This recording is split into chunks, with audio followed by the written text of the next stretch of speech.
An unexpected delay in sentencing in a city murder case. Work crews continue to make progress on twinning of the Trans-Canada Highway. And the doors are about to open on the city's newest department store.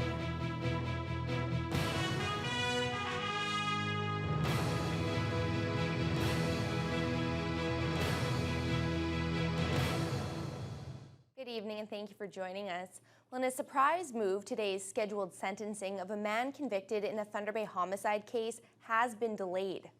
The sentencing hearing was held today for 23-year-old Leif Hobson, who was found guilty in connection with a 2009 murder. But Hobson will now have to wait until September to learn his punishment.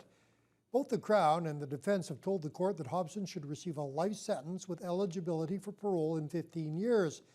But due to an administrative error, the pre-sentence and Gladue reports were not completed. Though Hobson waived his right to these reports, Justice Bruce Fitzpatrick says it's his duty to consider them in the sentencing. Hobson was found guilty of second-degree murder in the 2009 death of Edgar Marion. He pleaded guilty to murder, indignity to human remains, stealing property, and intentionally causing damage by fire. The victim's two sisters watched the court proceedings from Quebec via video. In their impact statement, they described Marion as a kind, generous, and outgoing man.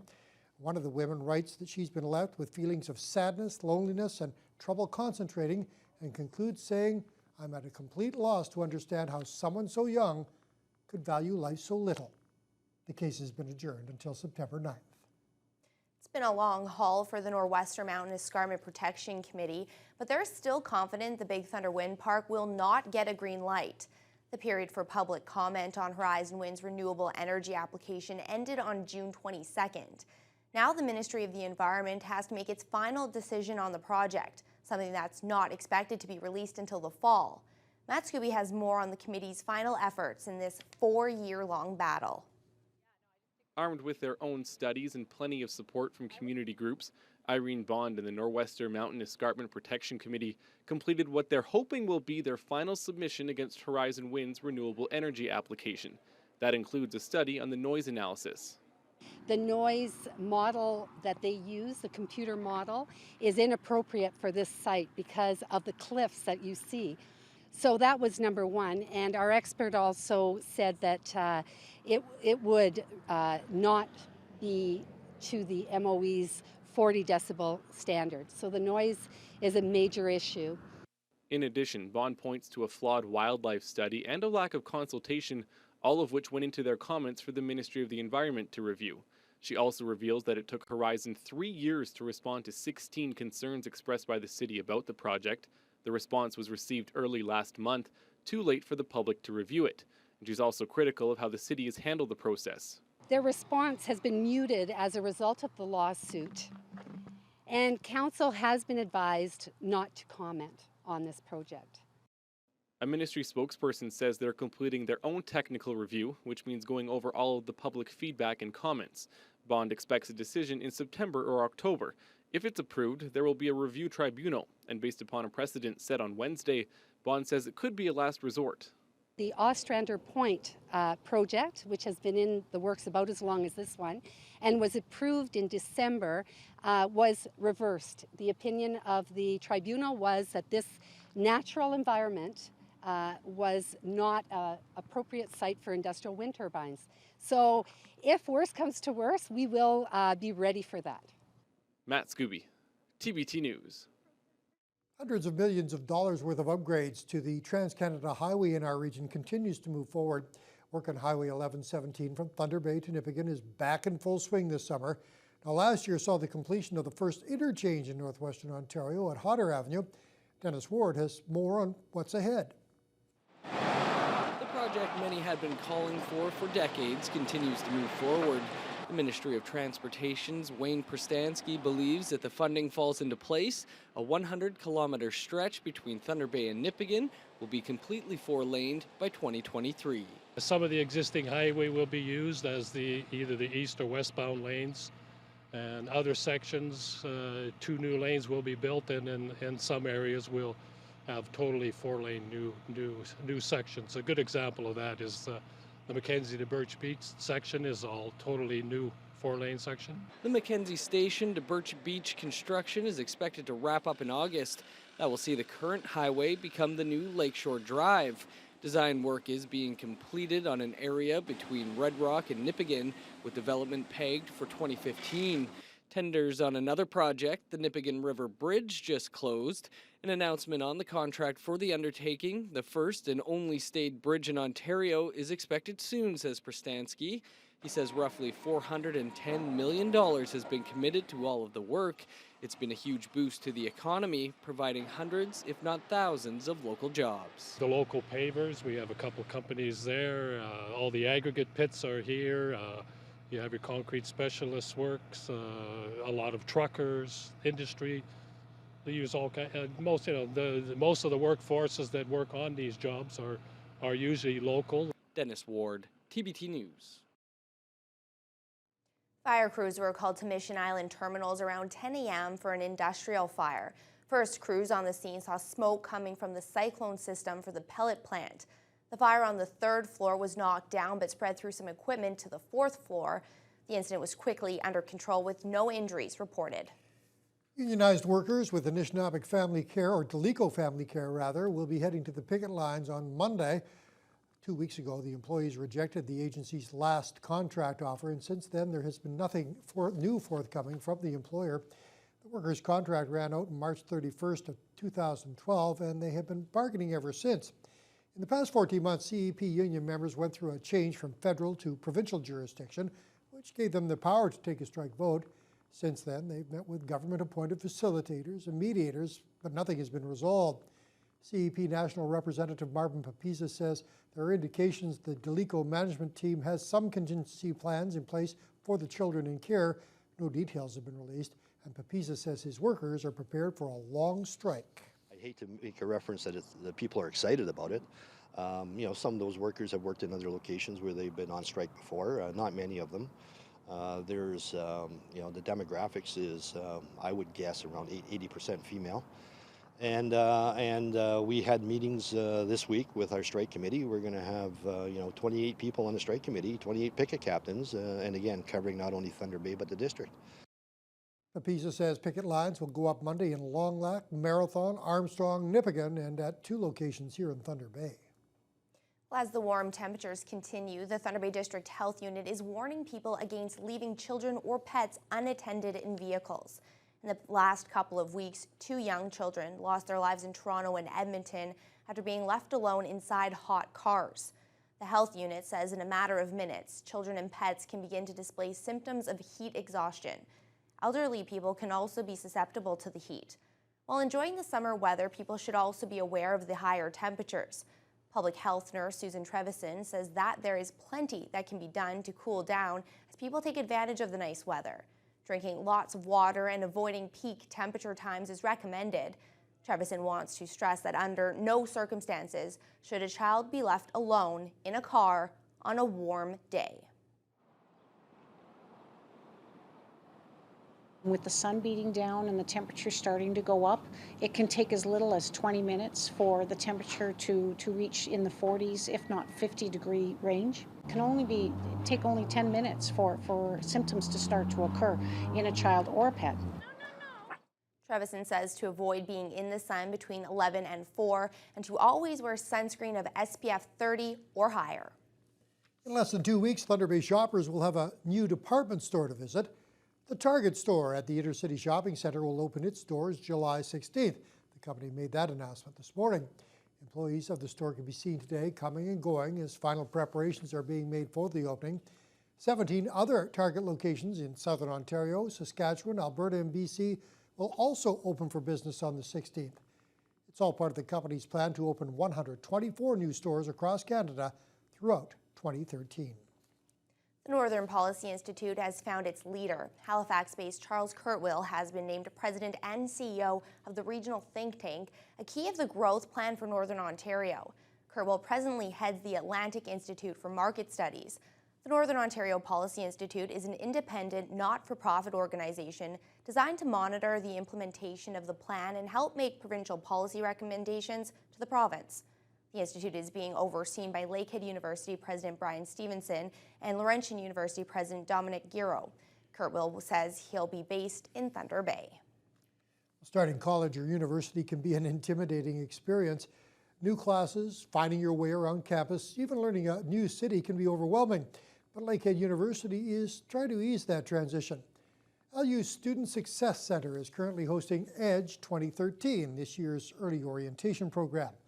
Over 50 students and their families from Thunder Bay, the region, and Southern Ontario are taking part. Students who will start at Lakehead in September are exposed to university life, have a chance to see the campus, and even meet some of the faculty. Jasmine Harima is the Student Development Coordinator for the Success Center at LU. She says EDGE is a great opportunity to help with transition from high school to the university. A lot of these students, maybe haven't been able to visit Lakehead yet, and a lot of these parents are sending off their first student to university. So it's a nice opportunity for them to connect with the campus, meet other new students, meet other current students, as well as staff members and faculty. So it'll just help in that transition, and then when they come in the fall, they've already seen everything and they're ready for the fall ahead. It's really exciting getting to meet some other students that are planning to go to Lakehead, and it's exciting to get to meet some people that I'll actually have classes with too, and to have some fun. The two-day event wraps up tomorrow with a faculty expo and a tour of the city. The local food movement continues to grow in popularity as people want to know more and more about what they're putting in their bodies.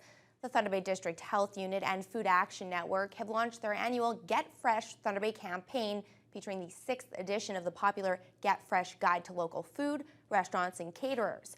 Chef Nikos Mantis of Thunder Bay's Pine Tree Catering helped kick off the campaign with a cooking demonstration using many foods gathered at the Thunder Bay Country Market.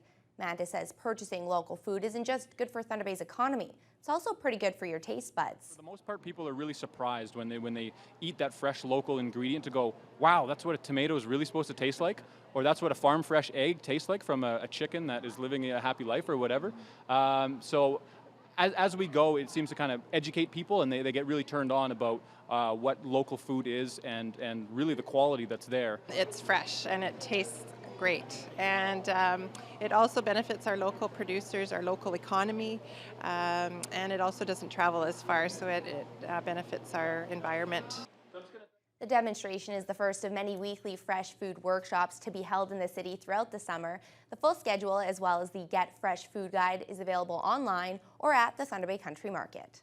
Well, better late than never. After being canceled last week due to rain, the Summer in the Parks program resumed last night at the Marina in front of thousands of spectators. The temperatures were hot, and so too was the music.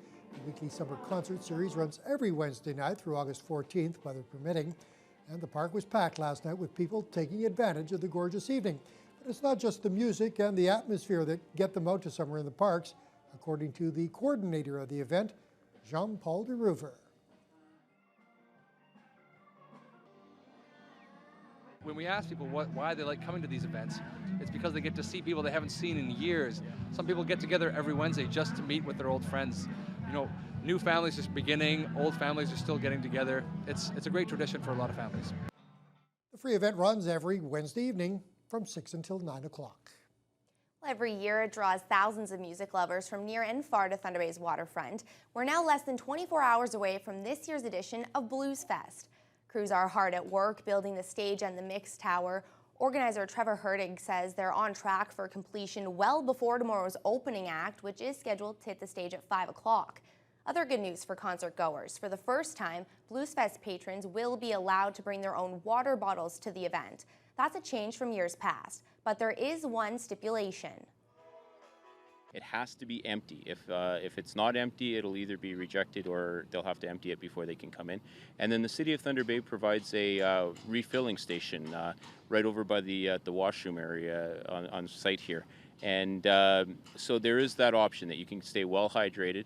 And of course, all of our vendors are going to have pop and things like that is available as well. Just a reminder, all Blues Fest ticket holders can ride City Transit free of charge to and from the event. There'll also be a free shuttle running from the auditorium to the Water Street bus terminal. Meanwhile, the auditorium box office will be closed for the weekend as of noon tomorrow. Anyone who's purchased a Blues Fest pass who hasn't claimed it by that time will still be able to pick it up at the marina at the main gate to the concert. And here's hoping they have as nice weather, Sarah, as we've had today. Is there more on the way? Well, hopefully, Randy. There is a bit of wet weather in the forecast, but it doesn't look like it's going to last for too long. Today we can see we did have quite clear sky above Thunder Bay, some thunderstorms to the northwest of us, and very hot weather further southwest. Today we did make it up to 29 degrees, but it may have even been uncomfortable for some with that humidex, making it feel more like the low 30s. Mainly sunny skies, and the winds were kind of all over the place, gusting anywhere from 5 to 41 kilometers per hour. So it really was a day for maybe a ponytail or to keep your hat on your head. Across the region right now, those warm temperatures are consistent. 31 degrees right now in Kenora, 28 in Fort Francis, and 26 in Atikokan. A bit cooler down in Marathon, where they are currently sitting at 18 degrees. Into tonight, if you are planning on heading out to that Border Cats game, they're facing the Moondogs. Wouldn't be a bad idea to bring some sunglasses because chances are you will need them. 23 degrees expected under mainly sunny skies with that nice breeze coming in from the south, 20 to 35 kilometers per hour. Overnight tonight, it isn't going to get too cool, dropping down to only about 12 degrees. Clear skies, but that wind is consistent coming from the south-southwest. So if you would like to open up a window, maybe air out the house after a warm day today, maybe wouldn't be a bad idea. I'll have more on your long-term forecast later in the newscast. All right, thanks very much, Sarah. Well, rumors are running rampant, of course, about a major cabinet shuffle coming on Parliament Hill. In advance of that today, Stephen Harper lost 2 more key members of his cabinet. We'll have details on that story and more for you as your Thursday News Hour continues.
A major political shakeup today in the nation's capital.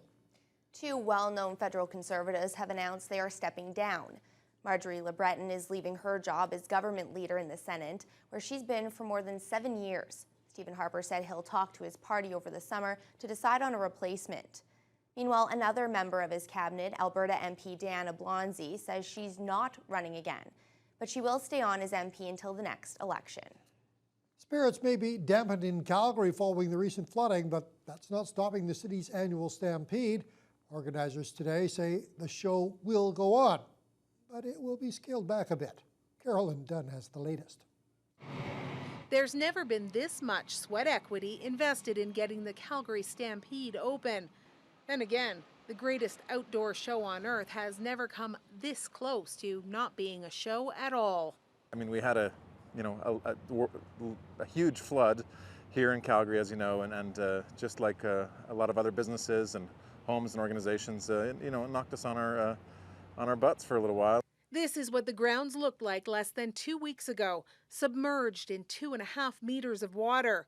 Surely the country would have forgiven Calgary for skipping the Stampede just this one time. Not an option. We will be hosting the greatest outdoor show on earth, come hell or high water. It will be a slightly scaled down event.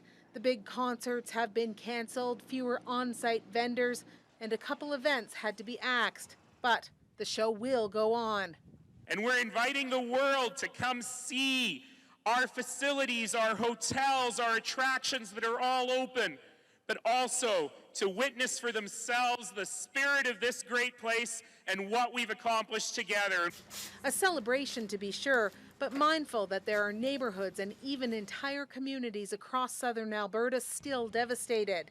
So as we move forward, I think this stampede, it might be a little subdued, but when I talk to the organizers, it's been about resiliency.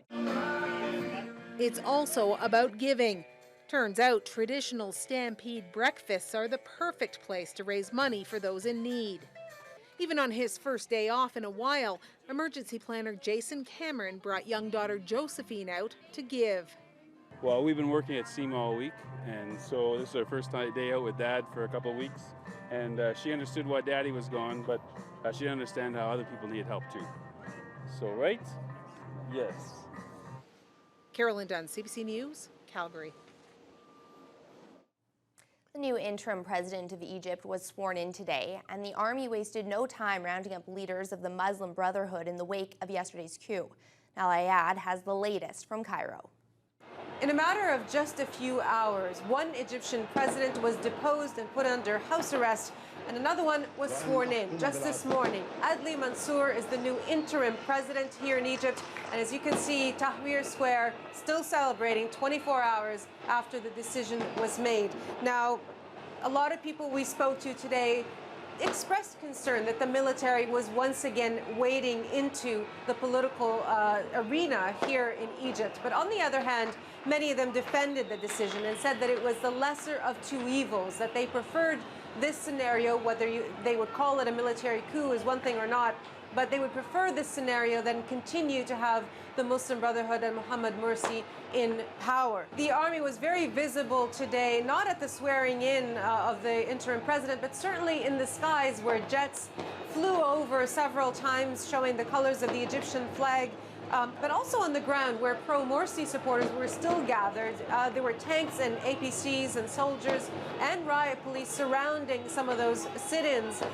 And there was a crackdown actually today, a further crackdown on Muslim Brotherhood leaders. Many of them were rounded up, arrested, others put under house arrest, as Morsi was, to the point where members of the Muslim Brotherhood called it as bad or worse as the kind of crackdown that they saw under the previous regime before 2011. And they have now called, a coalition of Islamist organizations has called for mass protests tomorrow to show their discontent. And the fear is around here that that will lead to some kind of violence. Nala Ayed, CBC News, Cairo. More now on the alleged plot to set off bombs at the BC legislature on Canada Day. There have been questions about why the RCMP didn't make arrests sooner, and if they might have even encouraged the accused. But as Kirk Williams tells us, previous investigations in the post-9/11 world may explain why they waited. Friends describe John Nuttall and Amanda Cordy as unlikely terrorists. Nuttall was a former musician. Cordy also loved music and wrote poetry. Both struggled with drug addiction in the past and lived in a rented basement suite in Surrey. Nuttall is very thin and suffers from a disorder that attacks his muscles and nervous system. He'd barely stand up, let alone carry out a plan of that kind of magnitude without some kind of coercion, possibly. RCMP say they knew about the plot for months. In fact, back in March, court records show investigators were already confident enough to lay charges of conspiring to place an explosive in a public place and knowingly facilitate a terrorist activity. So why not arrest them then? Instead, the RCMP launched a covert investigation and let things unfold right up until the day the bombs were supposed to explode. They were asked if they assisted in providing materials for the bombs or posed as collaborators. The answer was vague. The RCMP and its partner agencies used all its available resources during this investigation. But security experts doubt the RCMP helped Nuttall and Cordy go beyond just talking about committing a terrorist act. Egg them along, give them enough rope to hang themselves. I mean, that's a long stretch for the police. In fact, if Nuttall was actively talking about radical behavior, as a neighbor says he did, all police would have to do is monitor it. If you've got good surveillance on them and they're not really surveillance conscious, they're easy to follow. There were lessons learned following the 9/11 attacks. Criminal cases fell apart if all police could do is show that suspects talked about committing acts rather than actually building bombs, for example. They want to just be able to show not just that these individuals are conspiring to commit terrorism, but that they're actually willing to go through with it. The final charge of making or possessing an explosive device was laid just days before Canada Day, when police say the pressure cooker bombs filled with nails, nuts, and bolts were supposed to go off, although the RCMP have yet to explain how they prevented the bombs from doing so. Kirk Williams, CBC News, Vancouver. Well, you just never know what you're going to encounter in traffic. Amazing pictures of a sinkhole to show you. And yes, that's a car down there. Police think a water main break caused this massive sinkhole in Toledo, Ohio. It swallowed up this car with the driver inside. Amazingly enough, she was able to climb out with the help of emergency crews, and she will be okay. Her car was pulled out by a crane, but it looks like she won't be driving it anytime soon. All right, a quiet day on the markets today thanks to the 4th of July celebration south of the border.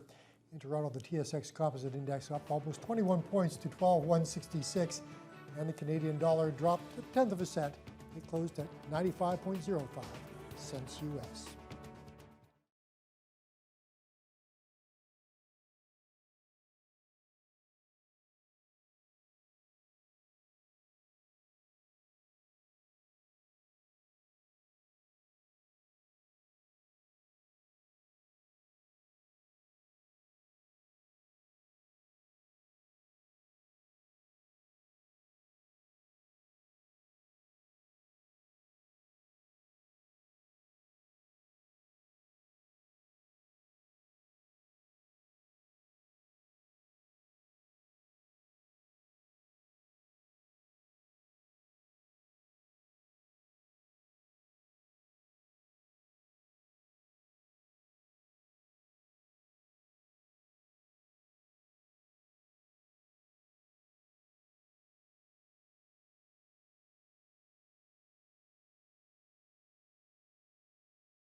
Disappointing start to the season for the Thunder Bay Border Cats, at least the first half of the season, but the good news is they've got a clean slate to play with now. Yeah, that's why you got to like the format of the Northwoods Baseball League. If you have a bad first half, hey, you can turn it around and win the second half, and who's going to remember the first half if you win the second half?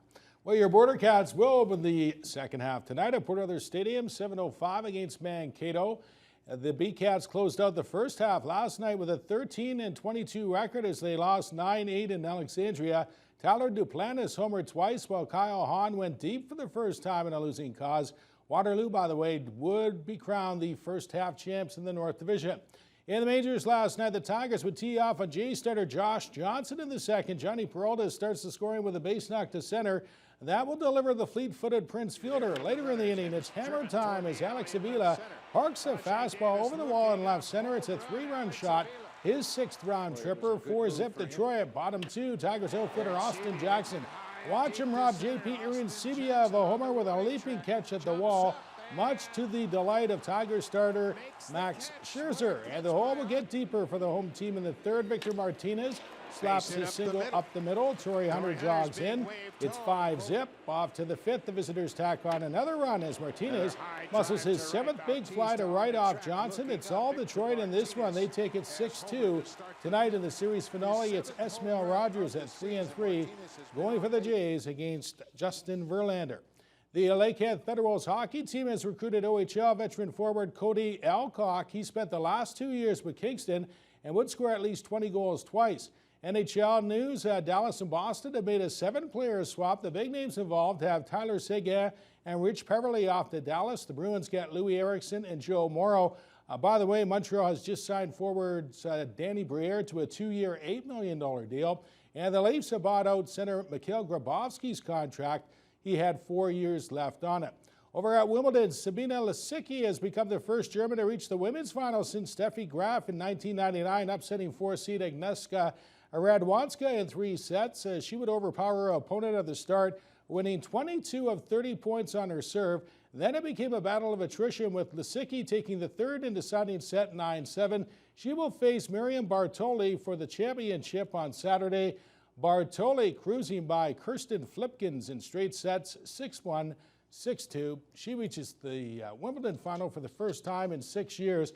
6 years ago, she would lose to American Venus Williams. Lisicki does hold a 3-1 edge over Bartoli in head-to-head play. The men's semifinals will go tomorrow. Week 2 in the CFL kicks off tonight with a pair of games. The early one features a rematch of last week's opener with Winnipeg. Pretty confident they can turn the tables on Montreal, who spoiled the Blue Bombers' home opener 38-33. We're going to find out a lot this year. You know, we have a lot of them. So. Thursday's rematch with the Alouettes will be the first of 5 scheduled back-to-back games against the same opponent the Blue Bombers will have this season. But just because they're taking on the same team for a second consecutive week doesn't mean game planning is any easier. It's always going to be a harder game because, you know, you play a team 1 week and you have to turn around and play them again. And I know, what the defense is going to do, and I know their tendencies, and they know what we're going to do, and they know our tendencies. Have to prepare, for everything you saw in the game, but you also have to prepare, like it was week 1. Kind of going in, just kind of feeling them out a little bit too. There's always going to be some changes. And one of the changes will be putting the ball into the hands of Chad Simpson more often. He only had 9 carries for 35 yards against the Owls, who stacked the box to take away the Bomber run game. I mean, they're trying to do a lot with getting me the ball, and I appreciate that. It's this game, we just have to execute. Things happen. We're in a new offense. Everybody's trying to figure things out, and we're gonna be fine. Just got to do our jobs, plain and simple. That's it. Block who you need to block, and we'll get the job done. Head coach Tim Burke suggested a better passing game would open up the running attack, and that Buck Pierce missed open receivers and needed to be more patient with the football. Comments that Pierce obviously heard. I missed some guys, and I also hit some guys too, so got to be better next week. And sticking up for his quarterback, Chris Matthews, who says they all have to be better. A lot of the times where we was open, there's a lot of times that we ran the wrong route. So, with that being said, that we have to say, as receivers, we have to stay in our books and make sure that we're doing what we're supposed to do. And, just because you're tired out there doesn't mean that you can just lose focus like that. So, a lot of it was on us and, as well as everybody else. But, You know what I mean? It's a collective team thing, and, you know, we came out and fixed that. The late game has the Argos looking to spoil BC's home opener. The Leos will face a former teammate for the first time. Lions quarterback Travis Lulay talks about facing defensive lineman Khalif Mitchell. Yeah. Well, you know, the thing is, people ask that all the time. I'm going, if the defensive tackle isn't going after the quarterback, then something's wrong with him. But yeah, I know Khalif. You know, he's an emotional guy. I expect him to play an emotional game on his side, and that's just Khalif. That being said, defensive linemen get paid to run after the quarterback, so get the ball out of my hand. Do you pay special attention to him? No, honestly, no. I mean, there's nothing I can do different. Yeah, obviously he's a good physical football player, and offensive line knows that. You know, obviously they have a scouting report on him. Been playing against him for the last few years, and seeing what they do on film and that kind of thing. But no, I mean, as far as me and my thought process, it's the same. I got to step up. I got to have good ball security. Got to have my eyes downfield and put myself in a position to make plays. Up with the Birds is the 2-1 favorite to win the Queen's Plate Sunday in Toronto. It's the first jewel in Canadian horse racing's Triple Crown. A horse named Norman will be the sentimental choice of many to win the jumping event. A good paw, thank you. He comes from Canadian racing royalty. He wound up a one-eyed jumping horse. But Norman is lucky to be alive, let alone have a second career, thanks to his adoptive mother. He's my therapist. He is my best friend. Heather met the 14-year-old thoroughbred at a horse rescue operation event in Cameron, Ontario 3 years ago. I had gone to buy a helmet, and I happened to go out into the field to look at the other horses and just have a look and admire them from afar. And this guy came up directly to me, and I fell in love. So she got him as a 40th birthday present. Norman was probably about 300 to 400 pounds underweight. You could see every rib. His face had all hollowed, but so sweet. A sweet thing with racing blood in him. Norman's great-great-grandfather, Northern Dancer, won the Kentucky Derby in 1964. His father, Ali Deed, won Canada's premier racing event, Queen's Plate, in '92. Now, Norman used to compete. Here he is as a 2-year-old winning a competition in Calgary, but he stopped racing a few years after that because he wasn't fast enough. And then the neglect from various owners began.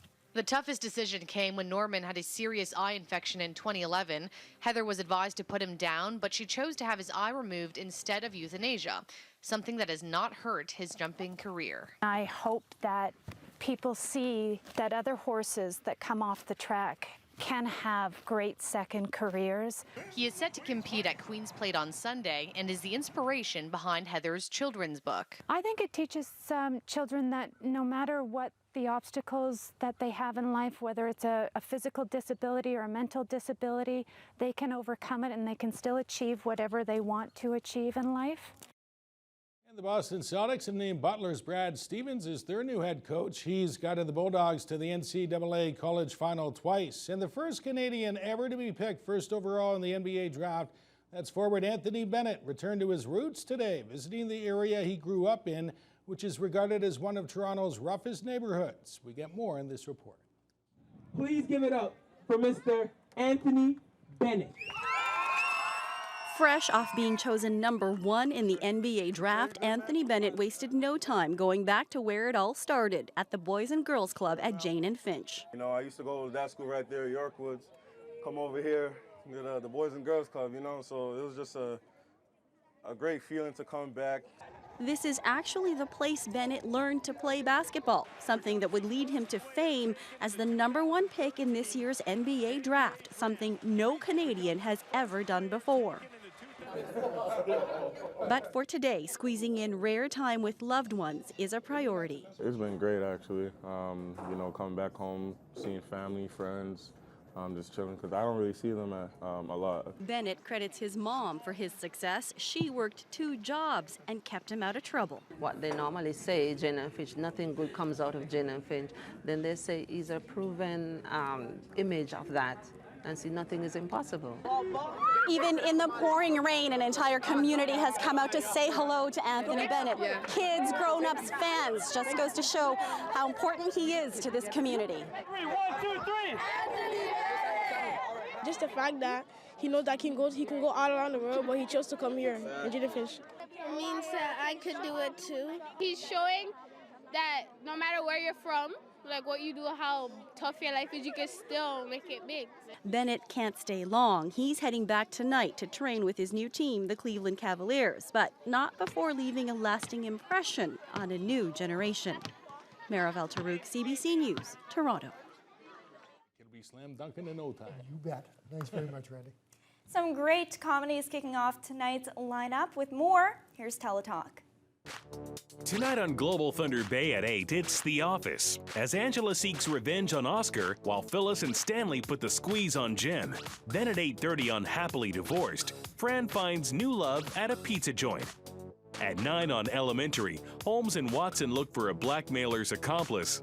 And at 10 on Rookie Blue, Andy works a bank robbery case with newly promoted Swarik. Over on CKPR Thunder Bay at 8, The Nature of Things looks into the minds of babes. And at 9, when, how, and why you eat is as important as what's on the plate on Eat, Cook, Love. And at 11:35, George talks with America's favorite advice columnist, Dan Savage. Teletalk is brought to you by Points, the traffic ticket specialists.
We mentioned it earlier, Blues Fest, less than 24 hours away, starting tomorrow night. Sarah, is there a good chance we'll have some nice weather for the festivities?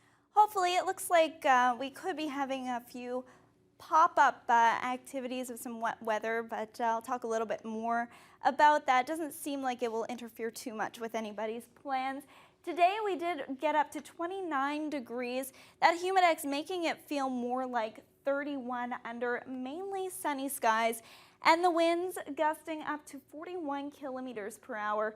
bringing in a bit of a warm breeze from the northeast.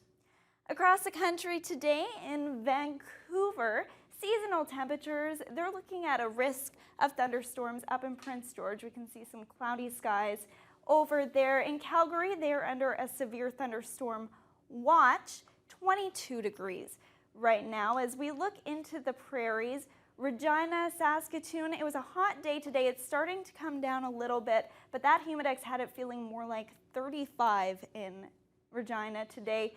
30 degrees in Winnipeg right now. As we look into Toronto, other areas of the country, Toronto, 27 degrees. They're always dealing with humidity this time of year. Very humid, a risk of thunderstorms later on tonight. Windy in Ottawa, but dying down. In Halifax today, a good 10 degrees warmer than it was at this point yesterday. At 27 degrees right now, 17 degrees in St. John's, Newfoundland. We can see today in our area we have very clear skies, but into tomorrow there is this band of precipitation to the northwest of us that is coming, and with it a chance of bringing some wet weather maybe in time for Blues Fest.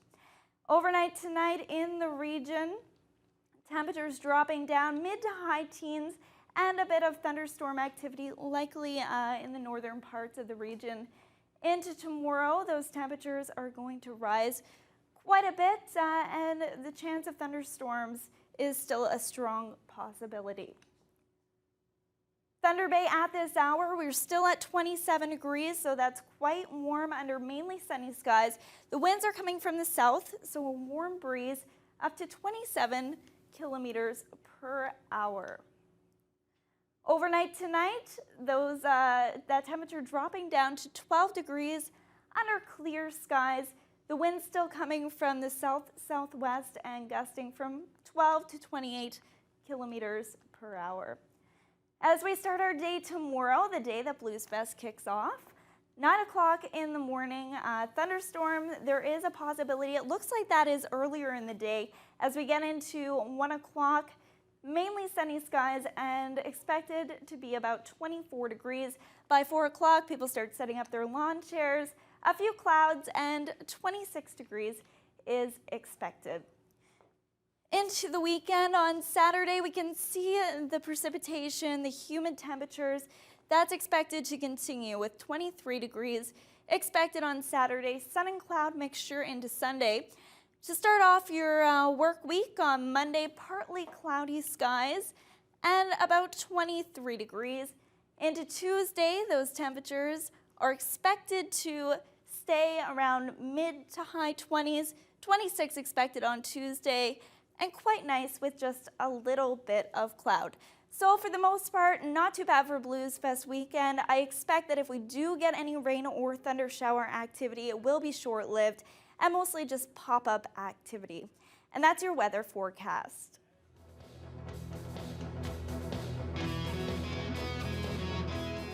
In health news this evening, we know sunscreen protects our skin from UV light and our sunglasses shade our eyes. But as Beatrice Pleedy tells us, those shades may be leaving you more exposed than you might think. Just style, complete style. They have UV on them, and yes, they are a good pair of sunglasses. I go over style more than what's good for me. Most of us don't give our sunglasses much thought beyond color and shape, but when it comes to protecting your eyes, it's what we can't see that matters. UV is invisible, so it's the quality of the lens that ensures the amount. So even a patient who has clear lenses can have UV protection embedded into the lens. If UV protection is clear, why are shades, well, shady? It also reduces glare. Different colors reduce glare at a different level. If you happen to have sunglasses which actually don't block out 100% of UV rays, you may be worse off than not wearing any sunglasses at all. What happens is a sunglass is tinted so that when you put them on, your pupils open up. So you actually get more light into your eye. And if that light still contains ultraviolet light, you're getting more ultraviolet light into your eyes. Checking the other one here. If you're not sure if your shades have that UV protection, your optometrist may be able to test them. So it's down to 0.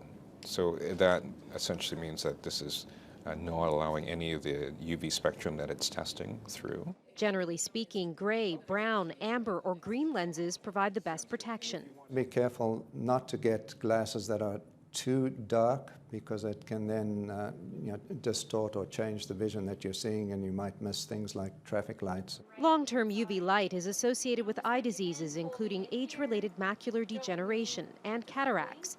It's estimated kids spend 3 times as much time outdoors as adults do, so they need shades too. Ones that wrap around the eye, because a lot of ultraviolet light or sunlight is reflected and comes into the eye from the side. So you want to block it off with the arm and with the wraparound feature. Don't have to ask Sarah this question because she's originally from the East Coast, but you two like seafood? You big seafood lovers? I do, actually, yeah. Same here. Both need a big appetite if you'd want to tackle this next guy that we're about to introduce you to. That's coming up right after these words.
Okay, all you food lovers out there, don't break out the melted butter just yet. That's because you're not going to find these crab legs at an all-you-can-eat buffet. This, folks, is Alexander, a majestic Japanese giant spider crab, arriving at his new home yesterday in the Netherlands. He'll be living in a specially designed tank at the Sea Life Aquarium. His claw span is more than 1.5 meters, making him the largest living crab ever seen in Europe. That's impressive. Wow. We're going to recap our top story. Well, the man charged with the 2009 murder case was supposed to be handed his sentence today, but due to an administrative error, he won't find out his sentence until September of this year. And the Border Cats may have finished near the basement in the first half of the season, going 13-22. But hey, it's the start of the second half tonight at Port Arthur Stadium as they go up against the Mankato Moondogs. Ryan Benazzo's there. He'll have highlights on the Lit Edition. And a few clouds overnight tonight, temperatures dipping down to about 12 degrees, but that heat and humidity will be back tomorrow with the possibility of a few pop-up thunderstorms, so it might not be a bad idea to keep that umbrella handy. Especially if you're heading out to Blues Fest. In the meantime, That'll do it for tonight's look at news, weather, and sports. A reminder for News on Demand, log on to tvnewswatch.com. Thank you all for being with us. We'll see you again tomorrow.